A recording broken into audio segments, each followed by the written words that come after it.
मेरे YouTube पे restaurant पर आपका स्वागत है। नमस्कार, मैं हूं नरेश कुमार। सबसे पहले उन दर्शकों का धन्यवाद जिन्होंने पेज को सब्सक्राइब किया है, पेज के वीडियोस को शेयर कर रहे हैं, लाइक कर रहे हैं और कमेंट बॉक्स में हमें अपनी राय भी लगातार भेज रहे हैं। दोस्तों, आज के वीडियो में बात करेंगे मंगल की। मंगल लगभग 225 दिन के बाद थोड़ा सा राशि बदलेंगे अच्छे तरीके से। पहले तो हुआ 20 अक्टूबर के बाद, ये हुआ पिछले साल, कर्क में आए, फिर रेट्रोग्रेड हुए, फिर मिथुन में गए, फिर डायरेक्ट हुए, फिर कर्क में आए। अब फाइनली वो कर्क से निकल जाएंगे और जाएंगे सिंह राशि में। लेकिन यहां पर भी मंगल जो है वो ठीक नहीं हो पाएंगे प्रॉपर, क्योंकि यहां पर 31 मई को केतु आ चुके हैं और केतु और मंगल की युति बन जाएगी सिंह राशि में। अब ये समझने की बात है कि सिंह राशि सूर्य की राशि है, ये फायरी साइन है, मंगल फायरी इन नेचर है, मींस मंगल भी अग्नि तत्व के ग्रह हैं। जहां पर वो राशि बैठी है, राशि है वो भी अग्नि तत्व की है। केतु साथ बोलते हैं ना, हिंदी में इसको बोलते हैं एक करेला दूसरा नीम चढ़ा, तो ये केतु साथ में हो गया। इसके यहां पर यदि सिंह राशि से काउंट करेंगे तो 8वां घर आता है मीन राशि, वहां पर ऑलरेडी शनि का गोचर हो रहा है। तो एक तो केतु और मंगल की युति हो गई, दूसरा शनि के साथ 6 एक्सिस हो गया। अब बहुत सारे एस्ट्रोलॉजर इस पे वीडियो बना रहे हैं, कोई बता रहा है 51 साल पुराना योग है, कोई 36 साल पुराना बना रहा है, कोई पता नहीं क्या क्या बताए जा रहे हैं।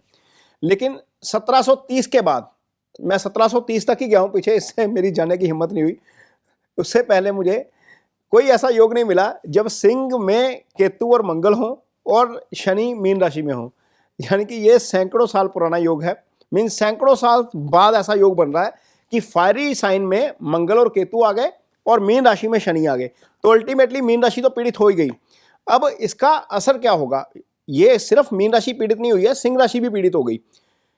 इस समय यदि इसको देखते हैं, चार्ट्स को देखते हैं, तो जहां जहां पर शनि की दृष्टि है, जैसे वृषभ राशि है वो भी पीड़ित है, शनि की दृष्टि कन्या राशि के ऊपर है वो भी पीड़ित है, यहां पर राहु की दृष्टि जिस भाव के ऊपर पड़ रही है वो भी पीड़ित है। जैसे अभी राहु 11 में गए हैं, तो 11 से वो 3 को देखेंगे, 7 को देखेंगे, वो भी पीड़ित है। बहुत सारी राशियां पीड़ित हैं। लेकिन ये जो कंजंक्शन और ये एक्सेस बना है ये अच्छा नहीं है। तो यहां पर दो जो ग्रह अच्छा फल करते हैं, आज की डेट में दोनों ही पीड़ित हो गए। यदि हम शुक्र की बात करते हैं या गुरु की बात करते हैं, तो शुक्र 1 जून को आए हैं आपके मेष राशि में। यहां पर 12 राशि पे शनि और 2 राशि पे सूर्य, ये कर्तरी में आ गया, ये फंस गया। ये शुभ ग्रह है, इन्होंने शुभ फल देने थे, ये नहीं कर पाएंगे। गुरु की बात यदि हम करते हैं तो गुरु यहां पर मिथुन राशि में गोचर कर रहे हैं, 2 में सूर्य है और बीच में मंगल है, तो ये भी पीड़ित है संभव। तो यहां पर बहुत ज्यादा दिक्कत की बात है इस एक्सिस के कारण। इसका असर आपको ग्लोबल लेवल के ऊपर भी नजर आएगा। आप देखेंगे कि मंगल और शनि के एक्सिस के कारण या केतु और शनि के एक्सिस के कारण जंग होती हुई नजर आ सकती है, क्योंकि north part of the world जो है वो यूरोप है, या 2 राशि ईरान को रिप्रेजेंट करती है। तो वहां पर चीजें मिडिल ईस्ट में और यूरोप में चीजें डिस्टर्ब होती हुई नजर आएंगी आपको इस एक्सिस के दौरान। जब ये एक्सिस बन जाएगा तो परेशानी ज्यादा बढ़ेगी। हो सकता है रूस और यूक्रेन वाला कॉन्फ्लिक्ट ज्यादा बढ़ जाए या ईरान और इजराइल वाला कॉन्फ्लिक्ट ज्यादा बढ़ जाए। तो ये तो दुनिया के ऊपर असर होगा, आपके ऊपर, मेरे ऊपर, सबके ऊपर इसका असर होगा। अब असर कहां पर होगा? जहां जहां यह कंजंक्शन बनी है, जहां से यह भाव शनि 8th राशि में है, वहां पर चीजें जो है वो डिस्टर्ब हो जाएंगी। तो मेष राशि से शुरू करते हैं। मेष राशि के जितने भी जातक हैं जिनका जन्म अश्विनी नक्षत्र में हुआ है और जिनकी उम्र 30 से 40 के बीच में है, उनके ऊपर इस समय दशा भी मंगल की चल रही है। यानी कि मंगल आपके लिए राशि का स्वामी भी है, मंगल अष्टम भाव का स्वामी भी है, दोनों के फल कर जाएगा। और मंगल कहां है इस समय? पंचम भाव में। 5th हाउस का मंगल आपकी कुंडली में वैसे ही अच्छा नहीं होता। केतु के साथ एक्सिस में आ गया, वो ज्यादा अच्छा नहीं है। शनि 12 पे गोचर कर रहा है आपकी कुंडली में, शनि के साथ 6 एक्सिस में आ गया, इसलिए भी अच्छा नहीं है। तो मेष राशि के जातकों को करना क्या है? कोई भी इंपॉर्टेंट डिसीजन लेना है ना, तो एक व्यक्ति, ऐसे व्यक्ति की सलाह जरूर लीजिए जिसके साथ आपका रिलेशन अच्छा है, जिसको आप ट्रस्ट करते हैं, जो आपको सही राय ही देगा। ये इसलिए मैं कह रहा हूं क्योंकि 5वां भाव आपका स्टेट ऑफ माइंड होता है, वहां पर ये बुद्धि विवेक का भाव है। यदि हम कुछ डिसीजन मेकिंग करते हैं तो बुद्धि विवेक से काम लेकर करते हैं। तो जब ये भाव डिस्टर्ब है आपका, तो वहां पर चीजें डिस्टर्ब हो सकती हैं। एक दूसरा, इस राशि के जातकों को जब तक ये एक्सेस है तब तक क्रिप्टो में या फ्यूचर एंड ऑप्शन में कारोबार नहीं करना चाहिए। इजी गेंस नहीं आएगा, ये स्पेकुलेशन का भाव है, ये डिस्टर्ब है आपका, यहां पर मत करिए, यहां पर डिस्टर्बेंस हो जाएगी। ये चीज का जरूर ध्यान रखिएगा, यहां पर चीजें अच्छी नहीं है। पांचवा भाव संतान का भाव होता है, जहां पर प्रेगनेंसी चल रही है मेष राशि के जिन जातकों के यहाँ पर प्रेगनेंसी चल रही है वहां पर कॉम्प्लिकेशन आ सकती है। ये इस चीज का भी जरूर ध्यान रखिएगा, यहाँ पर भी चीजें थोड़ी सी डिस्टर्ब हो सकती हैं। तो मोटे तौर पर मेष राशि के जातकों को गाड़ी चलाते वक्त भी सावधान रहना है, डिसीजन मेकिंग में भी सावधान रहना है, और आपको ये जो आपका स्पेकुलेशन का काम है वो नहीं करना। ये तीन चीजें आपको खास तौर पर ध्यान में रखनी है, क्योंकि मंगल आपके पंचम में बैठकर अष्टम को एक्टिव कर रहे हैं। अष्टम दुर्घटना का भाव होता है, सडन लॉस का भाव होता है। तो ये मेष राशि के जातकों के लिए है मंगल के इस एक्सिस का जो असर है केतु के साथ। अगली राशि की बात करेंगे वृषभ राशि। वृषभ राशि के जातकों के लिए ये जो गोचर बन रहा है, ये जो एक्सिस बन रहा है, वो बन रहा है फोर्थ हाउस में आपके। अब फोर्थ हाउस क्या है? फोर्थ हाउस आपकी मदर का भाव है। फोर्थ हाउस आपका जो है वो इसको बोलते हैं सुख स्थान। यहीं से हम एसेट खरीदते हैं। कोई भी आप एसेट खरीद रहे हैं, मंगल प्रॉपर्टी का कारक होता है। ये एक्सिस में फंस गया। यदि कोई भी आप चीज खरीद रहे हैं इस अवधि में, गाड़ी खरीद रहे हैं, प्लॉट खरीद रहे हैं, फ्लैट खरीद रहे हैं, दुकान खरीद रहे हैं, तो थोड़ा सा ध्यान रखिए, यहाँ पर आपके साथ थोड़ा सा चीजें फेवरेबल हो सकता है, यहाँ पर ना हो। ये एक्सेस अच्छा नहीं है आपके लिए। यहाँ से शनि अष्टम में गोचर कर रहे हैं। 11 का शनि वैसे अच्छा होता है, लेकिन चूंकि ये भाव 6-8 एक्सिस में आ गया तो यहाँ पर चीज़ें डिस्टर्ब कर सकती हैं। मदर की हेल्थ का जरूर ध्यान रखिएगा, यहाँ पर चीज़ें डिस्टर्ब हो सकती हैं। जिन लोगों को हार्ट से संबंधित दिक्कत है वो अपना खास तौर पर ध्यान रखें। मंगल बॉडी में ब्लड सेल्स के कारक होते हैं, वो पीड़ित हैं। जिस दिन चंद्रमा इसके ऊपर से गुजरेगा उस दिन ज़्यादा दिक्कत दे सकता है। तो जिनको हार्ट से संबंधित इशू है, जिनकी मदर को लेकर इशू है, जो प्रॉपर्टी से संबंधित कोई चीज़ करना चाहते हैं, वो इस समय खास ध्यान रखें। कार्यस्थल पर आपके साथ कहीं ना कहीं कोई ना कोई पॉलिटिक्स हो सकती है, क्योंकि दोनों की सीधी दृष्टि आपके दशम पे है। तो दशम भाव पर दृष्टि होना भी अच्छा नहीं है। शनि आपकी राशि को वैसे ही देख रहे हैं, आपका जो स्वभाव है वैसा ही थोड़ा सा एग्रेसिव नजर आएगा या चिड़चिड़ा हो जाएगा। पंचम के ऊपर शनि की दृष्टि है, जो आपका बुद्धि विवेक का भाव होता है। ये चीज आपके लिए थोड़ा सा ध्यान रखने लायक है। मदर की हेल्थ का जरूर ध्यान रखें, अपनी हेल्थ का जरूर ध्यान रखें वृषभ राशि के जितने भी जातक हैं। अगली राशि की बात करेंगे मिथुन राशि। मिथुन राशि के जातकों के लिए ये जो गोचर है ये तीसरे भाव में हो रहा है, यानी कि तीसरे भाव में मंगल और केतु दोनों आ जाएंगे। वैसे तो तीसरे भाव में पाप ग्रहों की युति अच्छी होती है, लेकिन चूंकि यहां पर दशम में शनि का गोचर हो रहा है और शनि से यह गोचर 6th में चला गया और इनसे शनि अष्टम में आ गया, तो इसकी जो दृष्टि है, मंगल की जो दृष्टि दशम भाव के ऊपर है, वो आपके लिए कार्यस्थल पर परेशानी खड़ा कर सकती है। जो कारोबारी हैं उनके लिए समस्या पेश आ सकती है, उनकी पेमेंट्स वगैरह रुक सकती हैं, या चीजें थोड़ी सी इस सिलसिले में डिस्टर्ब करने वाली हो सकती हैं। मंगल यहाँ पर बैठेंगे तो चौथी दृष्टि से छठे भाव को देखेंगे। कर्ज वाले मामले में हो सकता है कि थोड़ी बहुत ज्यादा परेशानी हो जाए। जिनके ऊपर कर्ज है उनका थोड़ा सा कर्ज लिंगर ऑन हो सकता है, थोड़ा सा डिले हो सकता है चीजें, या जिन्होंने फंड रेज करना है। कुछ कंपनीज होती हैं जो फंड रेज करती हैं, कर्ज लेकर को काम करना शुरू करना होता है, वहां पर चीजें हो सकता है थोड़ी सी डिस्टर्ब करने वाली हो जाए। मंगल आपके लिए 11वें भाव के स्वामी होते हैं। 11वां भाव आपके लिए आय का स्थान होता है। अब आय के स्थान का स्वामी राहु केतु एक्सिस में भी आ गया और शनि से षटाष्टक में भी आ गया। हो सकता है कि आपकी इनकम भी थोड़ी सी डिस्टर्ब हो जाए। तो इस चीज का थोड़ा सा ध्यान रखिएगा कि चीजें थोड़ी सी इनकम के फ्रंट के ऊपर ज्यादा डिस्टर्ब हो सकती हैं। बहुत सारे लोग इस अवधि में यात्रा करेंगे क्योंकि गर्मी की छुट्टियां हैं। तो यात्रा में भी यदि आप धार्मिक यात्रा पे जाते हैं, जितने भी मिथुन राशि के जातक हैं धार्मिक यात्रा पे जाते हैं, तो अपने डॉक्यूमेंट्स मेक इट श्योर कि आपके पूरे हों, ताकि रास्ते में कोई परेशानी ना आए। क्योंकि 9th आपका डिस्टर्ब चल रहा है, तो 9th जब डिस्टर्ब होता है तो नॉर्मली जब हम रिलीजियस ट्रैवल पे जाते हैं तो वहां पर परेशानी आ जाती है। इस चीज का जरूर ध्यान रखिएगा। अगली राशि की बात करेंगे कर्क राशि। कर्क राशि के ऊपर से ही मंगल का गोचर हो रहा था। तो कर्क राशि के जातकों को वैसे तो यदि मैं स्वभाव की बात करूं या नेचर की बात करूं या उस आपके चंद्रमा के ऊपर मंगल के प्रभाव की बात करूं, तो हो सकता है कि थोड़ी सी राहत इस सिलसिले में आपको मिले कि आपका गुस्सा थोड़ा सा शांत हो, मन थोड़ा सा शांत हो। लेकिन इसके बावजूद क्योंकि मंगल और केतु दूसरे भाव में आ जाएंगे, अपनी ईटिंग हैबिट्स का खास ध्यान रखिएगा। खास तौर पर जो युवा है, ऐसा कंजंक्शन जब बनता है सेकंड हाउस में तो खाने पीने की खराब आदतें लगती हैं। कुछ लोग स्मोक करते हैं, कुछ लोग ड्रिंक करते हैं। ऐसा पीरियड होता है जब ये शुरू हो जाता है, तो खास ध्यान रखिए कि ईटिंग हैबिट्स आपकी कंट्रोल में रहनी चाहिए। ये धन का भाव है। धन के भाव में मंगल केतु का एक्सिस धन को खराब कर सकता है। उधर अष्टम में राहु चल रहा है और यहाँ पर आपके भाग्यस्थान में शनि चल रहा है। भाग्यस्थान के ऊपर अगेन मंगल की दृष्टि है। तो यहाँ पर आपको थोड़ा सा ध्यान रखना पड़ेगा अपने खाने पीने की चीज़ों को लेकर, धन को लेकर, सीक्रेसी को लेकर। सीक्रेसी आपकी कॉम्प्रोमाइज हो सकती है। यहाँ पर पंचम भाव को देखेंगे मंगल, यदि दूसरे भाव में बैठते हैं तो पंचम को देखते हैं चौथी दृष्टि से। जिनके यहाँ पर प्रेगनेंसी है उनको भी खास ध्यान रखना चाहिए, क्योंकि प्रेगनेंसी में कहीं ना कोई दिक्कत आ सकती है। ये चीज़ें आपको थोड़ी सी ध्यान में रखनी है। कोई भी डिसीजन मेकिंग करनी है तो किसी व्यक्ति की सलाह के साथ करें, ये आपके लिए अच्छा होगा। आगे देखते हैं सिंह राशि। सिंह राशि के जितने भी जातक हैं जिनका जन्म मघा नक्षत्र में हुआ है, मघा नक्षत्र केतु का नक्षत्र है, और आपकी आयु यदि 30 से 40 साल के बीच है, मघा नक्षत्र की आपकी पैदाइश है, तो आपके ऊपर इस समय मंगल की दशा चल रही है। तो मंगल की दशा यानी कि दशानाथ का राहु केतु एक्सिस में आ जाना, शनि से षटाष्टक में आ जाना अल्टीमेटली अच्छा नहीं है। वैसे तो सिंह राशि के जातकों के लिए मंगल योगाकारक हो जाता है, क्योंकि 4th हाउस में मंगल की वृश्चिक राशि आ जाती है, भाग्यस्थान में मंगल की मेष राशि आ जाती है। तो इन दोनों भावों का स्वामी दशानाथ भी हो गया। जिनके ऊपर दशा नहीं भी चल रही उनके लिए भी योगाकारक है। लेकिन चूंकि मंगल 6th एक्सिस में आ गया है, तो यहां पर आपको 4th हाउस से संबंधित या 9th हाउस से संबंधित चीजें डिस्टर्ब कर सकता है।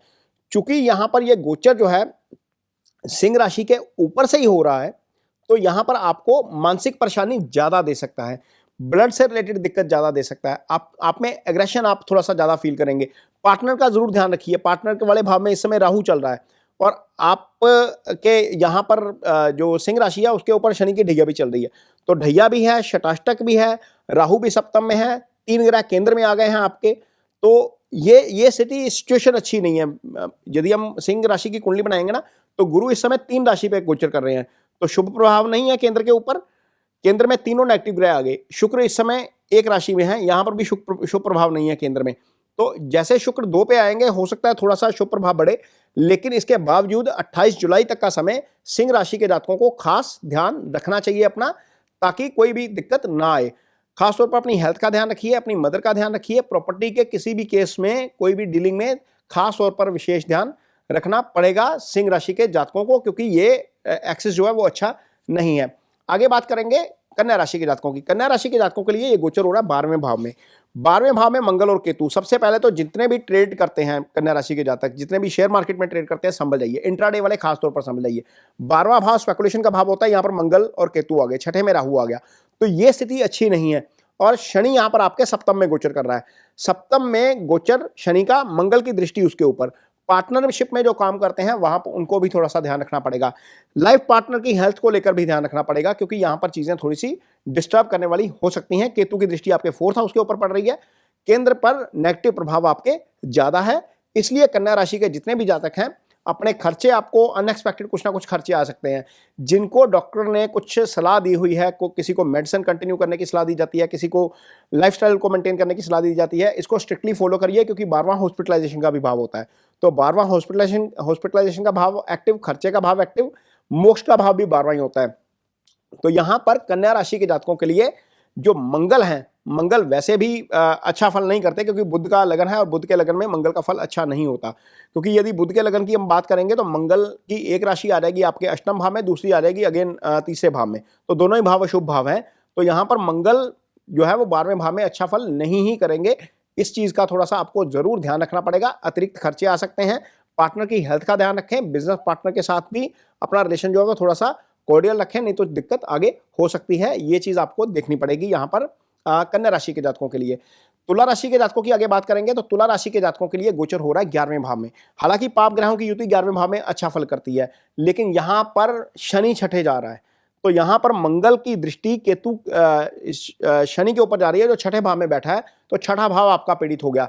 तो तुला राशि के जातकों के लिए 6 का पीड़ित होना कर्ज वाली स्थिति लेके आ सकता है, लिटिगेशन वाली स्थिति लेके आ सकता है। ये स्थिति आपके लिए अच्छी नहीं है। मंगल चूंकि वाणी वाले भाव को देख रहा है, तो हो सकता है कि आपका किसी के साथ कहीं ना कोई झगड़ा हो जाए इस अवधि के दौरान, क्योंकि आपका रिएक्शन ओवर हो जाएगा मंगल के प्रभाव के कारण।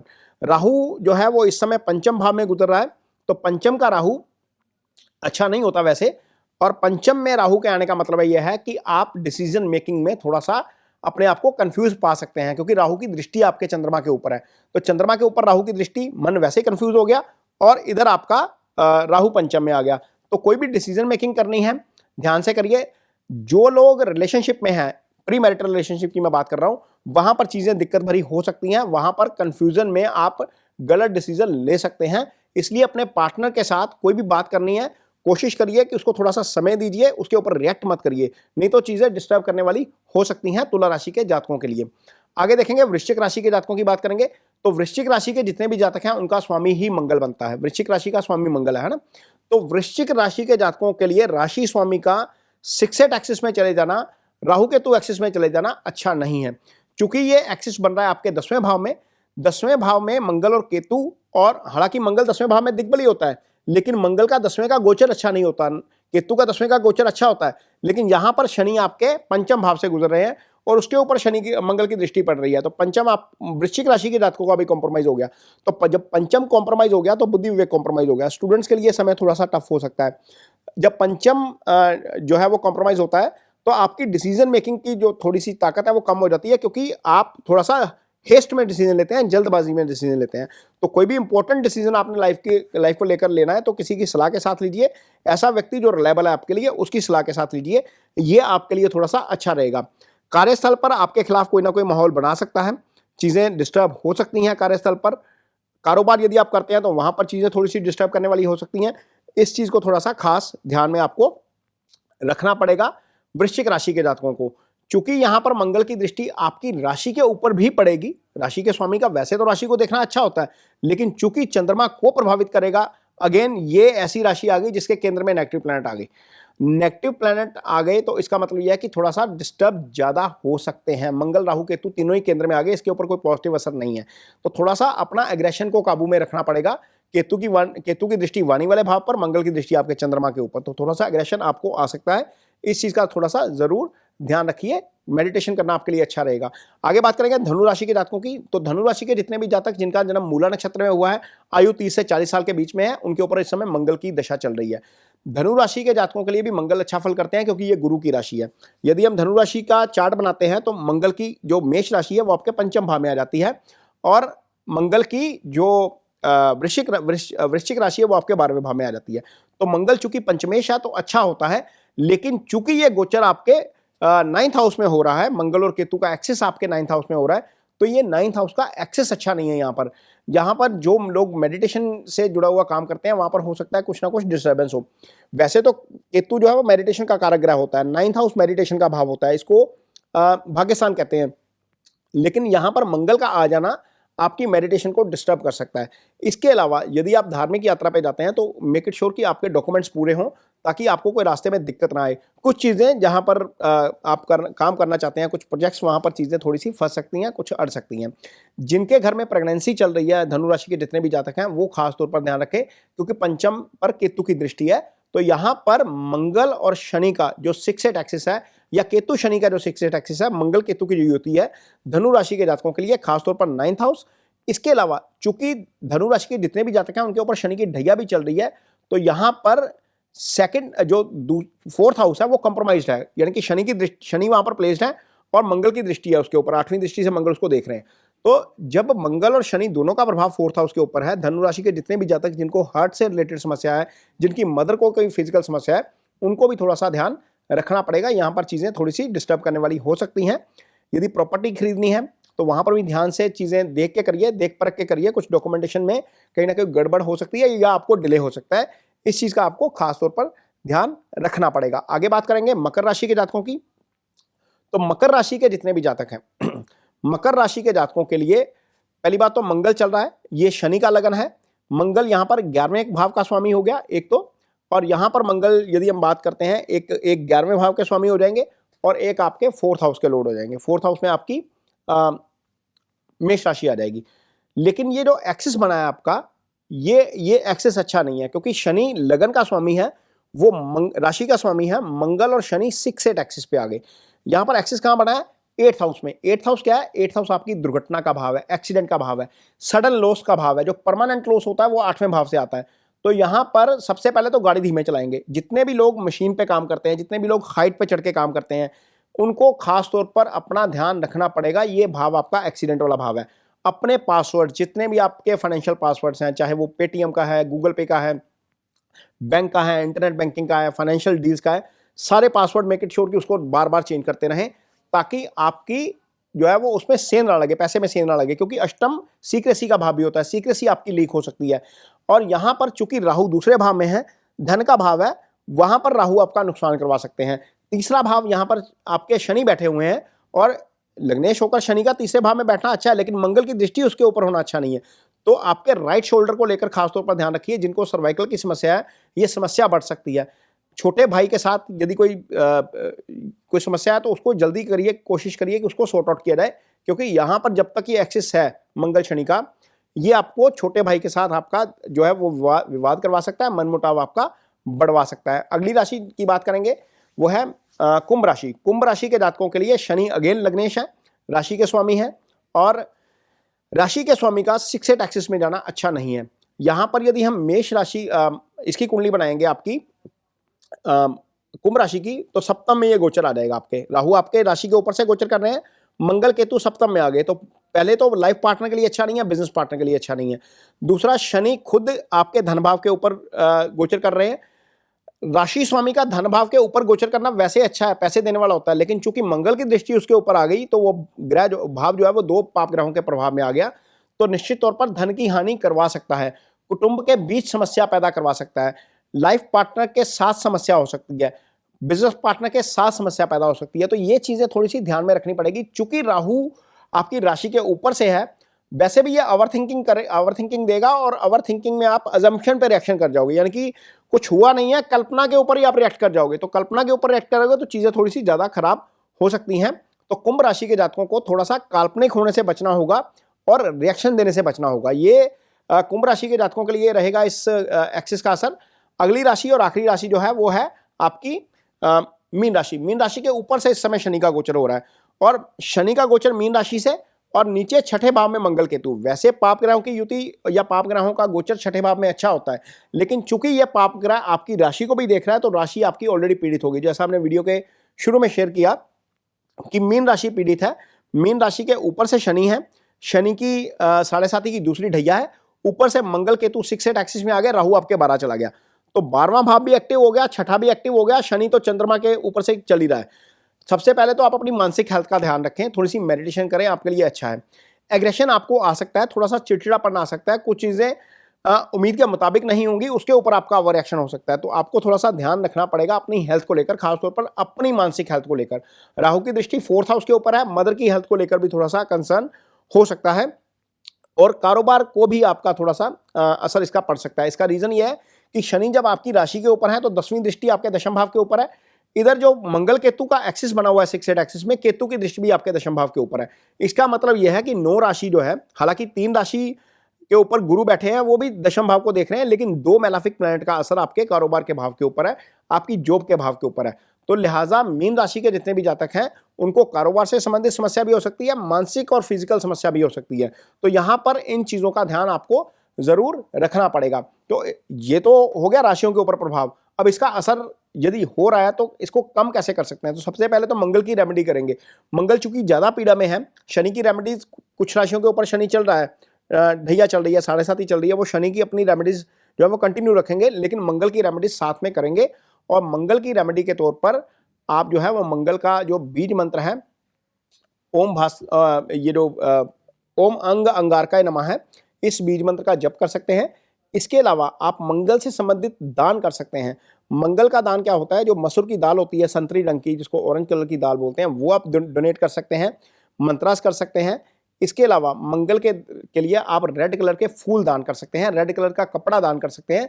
तो ये यदि आप करते हैं, हनुमान चालीसा आप पढ़ सकते हैं, ये यदि आप करते हैं तो ये इसका प्रभाव जो है कुछ हद तक आपको देखेंगे कि कम होगा। मेडिटेशन तो वैसे सभी राशियों को कर लेना चाहिए ऐसी स्थिति में, क्योंकि एक्सेस बहुत खराब है, तो इसका मेडिटेशन तो सभी राशियों को कर लेना चाहिए। ये वीडियो आपको कैसा लगा, इस पर कमेंट बॉक्स में अपनी राय जरूर दीजिए।